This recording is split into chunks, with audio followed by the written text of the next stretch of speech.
scam may be headed your way in the form of an official-looking letter. Tonight, the Georgia Secretary of State's office warning business owners be aware of a bogus company seeking money. Officials say that the company called Workplace Compliance Services is trying to scare business owners into paying hundreds of dollars in unnecessary fees. Fox 5's George Franco live for us in McDonough tonight. And George, you spoke with someone who received this letter.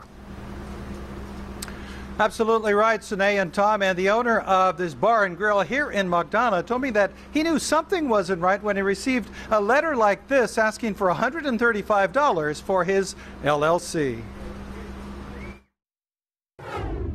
This nice official looking letter. Steve McDonald received the seemingly important notice in the mail which reads 2019 Annual Registration Instruction Form. It includes a warning to file an annual registration for LLCs or corporations or face penalties and fines. It asks business owners like McDonald, who owns Motorhead's Bar and Grill in McDonough and a property management company, to send $135 to Workplace Compliance Services at an Atlanta address. It's $135, and I was like, well, I asked my wife, I was like, well, does it normally cost $50? The address on the letter led us to Chastain Square in Atlanta to this UPS store and a PO mailbox inside. Employees here told me they've had numerous inquiries about workplace compliance services. So has Georgia's Secretary of State, Brad Raffensperger. This is a scam. You don't need to use their service. Well, this is another way of trying to watch you spend $135. Secretary of State Raffensperger likens the letter to a computer phishing scheme.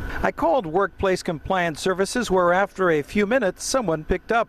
If you have any questions, you can direct them to our email. Mr. Raffensperger says it's unclear what laws have been broken. We'll get the full story and really dig into what type of penalties that someone could be facing. A Google search of Workplace Compliance Services turns up complaints and scam warnings in multiple states.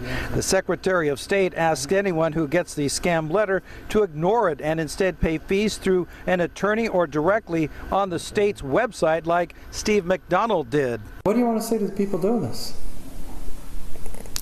You're stealing people's money.